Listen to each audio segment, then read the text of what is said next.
Delang minor canal ବନ୍ଧରେ ପୁଣି ଘାଇ। ପିପିଲି ଜୟପୁର ଶାସନ ଚିଙ୍ଗୁଡ଼ି ଆକାଶ ସାହି ନିକଟ ଏହି କେନାଲ ବନ୍ଧରେ ହୋଇଛି 40 ଫୁଟର ଘାଇ। କେନାଲ ପାଣିରେ ଚିଙ୍ଗୁଡ଼ିଆ କଣ ସାଇ ହୋଇଯାଇଛି ଜଳବନ୍ଦୀ। ପୂର୍ବରୁ ଉକ୍ତ କେନାଲ ବନ୍ଧରେ ଛୋଟ ଘଳିଆ ପଡ଼ିଥିବା ନେଇ ବିଭାଗୀୟ ଅଧିକାରୀଙ୍କୁ ଅଭିଯୋଗ କରିଥିଲେ ଗ୍ରାମବାସୀ। ହେଲେ ବିଭାଗୀୟ ଅଧିକାରୀ ଏ ଘଟଣା ଉପରେ ଗୁରୁତ୍ୱ ନ ଦେବାରୁ ଆଜି 40 ଫୁଟର ଘାଇ ସୃଷ୍ଟି ହୋଇଛି ବୋଲି ଗ୍ରାମବାସୀମାନେ ଅଭିଯୋଗ କରିଛନ୍ତି। ଜୟପୁର ଶାସନ ଗହିର ପାଖାପାଖି 400 ଏକର ଚାଷ ଜମି ଜଳମଗ୍ନ ପାଲଟି ଯାଇ ବ୍ୟାପକ କ୍ଷୟକ୍ଷତି ହୋଇଗଲା ବୋଲି ଗ୍ରାମବାସୀମାନେ ଅଭିଯୋଗ କରିଛନ୍ତି। ଶିବ ବେହେରା। କେନାଲ ବନ୍ଧ ଭାଙ୍ଗିଲା କେତେବେଳେ? କେନାଲ ବନ୍ଧ କାଲି ରାତି 8:30 ପ୍ରାୟ ଭାଙ୍ଗିଲା। କ'ଣ କାରଣ ଭାଙ୍ଗିବାର?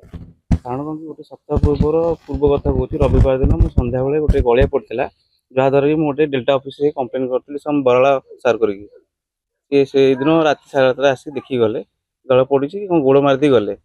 ତା ପରଦିନ ମଧ୍ୟ ମୁଁ ତାଙ୍କୁ ଫଲୋଅପ୍ ନେଲି କି ସାର୍ ଆପଣ ଏଇ ଗଳିଆ ଛୋଟରୁ ଯଦି ଆପଣ ନ ବନ୍ଦ କରିବେ ସେ ଧୀରେ ଧୀରେ ଖାଇକି ବଡ଼ ହେଇଯିବ।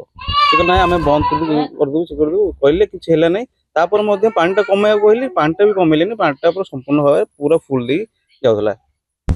ତା ପରଦିନ ସେମିତି ଦିନେ 2 ଦିନ ଖଣ୍ଡେ ମୁଁ ତାଙ୍କୁ କଲ୍ କଲି, ସେ କିଛି ରେସ୍ପନ୍ସ ଆସିଲାନି, ଆମେ ଯାଇ କରିଦେବୁ ଆପଣ ବ୍ୟସ୍ତ ହୁଅନ୍ତୁନି। ତ କାଲି 11ଟାରୁ 11:30 ଭିତରେ ଆସିକି ଗଳିଆ ମାରି ଯାଇଥିଲେ, ବାଲି ଅଖା ଦେଇକି ଯାଇଥିଲେ କି ନାଇଁ କାମ ହେଇଗଲା ବୋଲି। ତ କାଲି ସକାଳ 11:30ରେ ସେ କାମ କରିଗଲେ।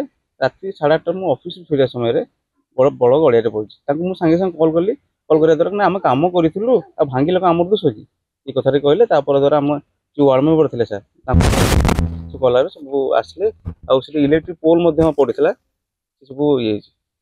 କ'ଣ ପାଣି କେତେ ପାଣି ହେଇଥିଲା କ'ଣ ସବୁ? ବହୁତ ଆଜ୍ଞା, ଯଦି ମୁଁ କହିନଥାନ୍ତି ରାସ୍ତା ରାତି ଯାକ ଯଦି ପାଣି ଖୋଲା ଥାନ୍ତା ତ ଆମ ଗାଁରେ ବୁଡ଼ି ଯାଇଥାନ୍ତା। ଚାଷ ଜମିର ଅବସ୍ଥା କ'ଣ? ହଁ, ଚାଷ ଜମିରେ ବହୁତ ଖରାପ ଅବସ୍ଥା ଅଛି ସାର୍। ଆପଣ ତ ଦେଖିପାରୁଥିବେ ପାଣି କେତେ ମାନେ ବଢ଼ିକି ଅଛି। ଏବେ କମିଯାଇଛି ଯେହେତୁ ବନ୍ଦ କରିବା ଦ୍ୱାରା, ନହେଲେ ତ ପାଣି ବୁଡ଼ିଥିଲା ସାର୍। କେନାଲ ବନ୍ଧ ଭାଙ୍ଗିବା ଦ୍ୱାରା ଆମର ଯିବା ଆସିବା ପାଇଁ ଯିବା ଆସିବା ଗୋଟିଏ ରାସ୍ତା ଆମର ସେପଟେ, ଆଉ ଗୋଟେ ରାସ୍ତା ଅଛି ପ୍ରାଇଭେଟ ରାସ୍ତା, ସେପଟେ ବି ରାସ୍ତା ବି ପାଣି ବୁଡ଼ିକି ଥିଲା, ସେପଟେ ବି ଯାଇ ହେବନି। ଏବେ କ'ଣ ସରକାରଙ୍କୁ ବର୍ତ୍ତମାନ କହିବେ? ସରକାରଙ୍କୁ ମୁଁ ଏତିକି ଅନୁରୋଧ କରୁଛି କି ରାସ୍ତା ଆମ କାମ କରନ୍ତୁ ଯଥାଶୀଘ୍ର, କାରଣ ଆମେ ଏଠି ଯୋଉ ଅଛୁ 100ରୁ 120 ଲୋକ, ବହୁତ ଯିବା ଆସିବାର ହଇରାଣ ହବ। ରାସ୍ତା ଆପଣ ଦେଖିପାରିବେ, ଭିଜୁଆଲ ବି ସାର୍ ଆପଣ ଦେଖେଇବେ, ରାସ୍ତାରେ କୌଣସି ମାନେ ଯାଇ ହବନି ସେ ରାସ୍ତାରେ। ମାଛିଆ କ'ଣ ଆମେ ତ କହିଲୁ ଡେଲ୍ଟାରେ ଅଫିସରେ ଯାଇକିରି ଅଫିସ ବାଲା ତ କହିଲେ ହଁ ଯିବୁ ମାନିକା, କିଛି କହିଲେ ନାହିଁ। ଏଠୁ କେତେ ଦିନ ପରେ ଫୋନ୍ କଲା କୁଣୁ ସାର୍ ମାନେ କହିଲେ ହଉ ଆମେ ଯିବୁ, ଆମେ ଯାଇକିରି ନିଜେ ଦେଖିକିରି ଆସିବୁ। ସେ ସେଇଠୁ ଆଇଲେ, ସେଇଠୁ ଦେଖିକିରି ସଫାସୁତୁରା କରିକିରି ସେଇଠୁ ଗଲେ, ଲୋକ ପଠେଇକିରି ସଫାସୁତୁରା କରିକି ଗଲେ। ପାଣି ପାଇପ୍ ଆଣୁଥିଲା ଯେ ପାଣି ପାଇପ୍ ସେ ସିରିଆ ଫୁରିଆ ସବୁ ମନା କରିଦେଲେ, ହେଲେ ଆମ ବନ୍ଧ ଭାଗି ଯାଉଛି, ଆମ ପାଣି ଯାଇପାରିବନି ଗାଡ଼ି କହିଲେ। ସେଇଠୁ ସେ ପାଣି ବାଲା ସେଇଠୁ ଟ୍ରକ୍ ହେଇକି ରହିଲେ। କାଲି କେତେ ରାତିରେ ବନ୍ଧ ଭାଙ୍ଗିଲା? କେନାଲ ବନ୍ଧ ଭାଙ୍ଗିଲା କାଲି 8:30 ରାତିରେ ବନ୍ଧ ଭାଙ୍ଗିଲା। ବନ୍ଧ ଭାଙ୍ଗିଲା ପରେ ସବୁଆଡେ ପାଣି, ଚାରିପଟ ଯାକ ପାଣି ହେଲେ ଆମେ ସେଇଠୁ ଫୋନ କଲୁ ମାନେ ସେ ଡେଲ୍ଟାରୁ କେହି ଆଇଲେ ନାହିଁ କି କେହି ଶୁଣିଲେନି। ଆଉ ନାଇନି ସହିତେ ନାହିଁ, ନାଇନି କି ଫୋନ କଲୁ, ନାଇନି ବାଲା ଆଇଲେ ବି କ'ଣ କରିବେ, ଖୁଣ୍ଟିଟା ବି ଶୋଇପଡିଛି। ଆଉ ରାତି ଅଧରେ ନାଇନି କୋଉଠି ସଜାଡ଼ିବେ ଯେ, ସେ ଖୁଣ୍ଟିଟା ସେଇଠୁ ଶୋଇପଡିଲା। ଯିବା ଆସିବା ବାଟ ବର୍ତ୍ତମାନ ବନ୍ଦ ହେଇଯାଇଛି, ଆମ ଯିବା ଆସିବା ବାଟ ବନ୍ଦ ପୁରା। ଏବେ କାମ କରିବେ, ଆମକୁ ସେଇ ଗୋଟେ ପ୍ରତିଶ୍ରୁତି ଦିଅନ୍ତୁ। ଆଚ୍ଛା, ଆଉ ଗୋଟେ କଥା, ଯୋଉ ଛୋଟ ପିଲାମାନେ ଅଛନ୍ତି କେମିତି କ'ଣ? ଆମର ଛୋଟ ପିଲାମାନେ ଅଛନ୍ତି, ପାଠ ପଢିବେ ମାନିକା, ବାଟ ନାହିଁ କୋଉଆଡେ ଯାଇପାରୁନାହାନ୍ତି। ଆମେ ଦୀପି ଦାଣ୍ଡିରେ ଜାଣ ରହିଲା ଦେରେ ରହିଛୁ। ବନ୍ଧ ମରାମତି ପାଇଁ ସରକାରଙ୍କୁ କ'ଣ କହିବେ? ବନ୍ଧ ସବୁ ଭାଗି ଯାଇଛି, ତମେ କ'ଣ କରିବେ? ସରକାରୀ ମରାମତି କରାଯାଉ, ନହେଲେ ନାହିଁ ଆମେ ଯିବୁ ଡେଲ୍ଟା ଭିତରେ ଗହଳ କରିବୁ। ଆଉ ଗହଳ କଲା ମତେ ଆଉ କେହି କିଛି କହିବନି। ଏ କେନାଳ ଭାଙ୍ଗିବାର ଯୋଉ ଗଳିଆ ପଡ଼ିବା ଭିତରେ ଆମର ପିଲାମାନେ ଯାଇ ଦରଖାସ୍ତ କଲେ, ଡେଲ୍ଟାରେ କହିଲେ। ତେଣୁକରି ଡେଲ୍ଟା ବାଲା ଯେ କହିଲେ ହଁ ଆମେ ଯାଇ କରିଦେବୁ। ସେମାନେ ଆସିଲେ, ଆସିକି ଦେଖିକି ଗଲେ, କହିଲେ ହଁ ଆମେ ୟାରି ଭିତରେ ଗଳିଆଟା ମାରିଦେବୁ ବୋଲି। ପୁଣି ଯାଇକି ବେଶୀ ଯେତେବେଳେ ଗଳିଆ ପଡ଼ିଲା, ପୁଣି ପିଲାମାନେ ଆହୁରି ଥରେ କମ୍ପ୍ଲେନ୍ କରି ଯେତେବେଳେ କହିଲେ ଫୋନ୍ କରିକି, ସେ ଆସିଲେ, ଆସିକି କ'ଣ ଗଳିଆ ଦେଖିକି ଗଲେ। ସେଠି କ'ଣ ଘାସ ନା କ'ଣ ଅଖା ଆଉଜି ଦେଇ ଗଲେ। ସେମାନେ ଏଇ 4ଟା ବେଳେ ଆଉ ଦେଇ ଘରକୁ ଯାଆନ୍ତି। ରାତି 10:30 ରାତିରେ ବନ୍ଧ ଗଳିଆ ପଡ଼ିକି ବେଶୀ ଭାଗିବା ପରେ ପାଣି ଯେତେବେଳେ ଇଆଡ଼େ ସୁଅ ହେଲା, ପିଲାମାନେ ଯେତେବେଳେ ରାତିରେ ଆସିକି ଆମ ହଲାଚଲ କରି ଡାକିଲେ, ପିଲାମାନେ ସବୁ ସତର୍କରେ ରହିଯାଅ, ପାଣି ଗଳିଆ ପଡ଼ିଛି।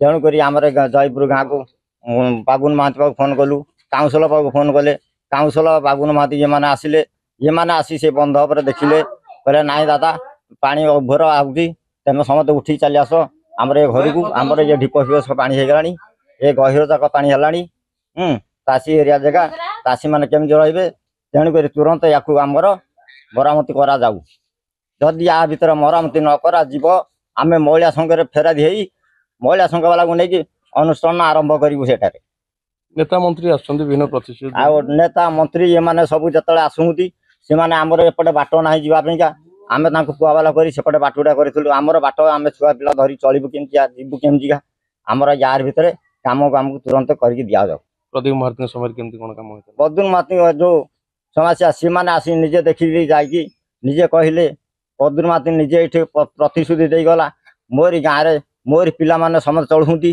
तेणु करके मु 40 वर्ष जो एमएलए चेयरमैन थे एनएसी रे सी माने काम करि पाइले नहीं ये 40 मु ये प्रतिश्रुति दे जाऊँ 5 वर्ष भितर ये गाँ को लाइन देवी ये गाँ को मु रोड फिटेबी जोन सी बाटर मु रोड फिटेबी से माने प्रतिश्रुति देगी आमर रोड फिटेले केनाल बंधु को यही मसल के गोटे ब्रिज कले से जो अधा काम कले जो अधा कम भारती मरीगले तेणुक पिला जो छिड़ा हेले सी आसी प्रतिश्रुति कला कहले कौन हाँ मो बापा जो कम करते कामटा पूर्ण करी सी मैंने ये कवि काउंसिल आमर ये मैंने धरिक लगिकी से तो कम नहीं सीटा लगे थे आउ अल्प किसी कम रही से कम करी बोली आम प्रतिश्रुति देती आम सीटा अच्छी से पटे तथापि आम सेपटे चल विचल होती तथापि से आउ गोटे ब्रिज करदे यही धंदार आम जाकि ये करम पिला छुआ केमती पढ़िया जी कौ बाटे जी आम ये प्रतिश्रुति ये डेल्टा डेलांग पर्यंत आम ये पानीटा जाए डेलांग पर्यंत यार तासी मैंने ये समस्त उड़ी चाषर मलणी पानी ए वर्ष केनाल सफा सुतरा कर नहीं तेणुक केत तासी मैंने कल पकई गहिर सब जमी बाढ़ी रुआरुई कले तथापि पानी तथापि ये गहिर को आसू नहीं पानी तथापि से डेल्टा वाला कहीं आसिक दे पारती कहीं आसी से करना। पुरी प्रशांत महाराणा रिपोर्ट एवान ओडिशा।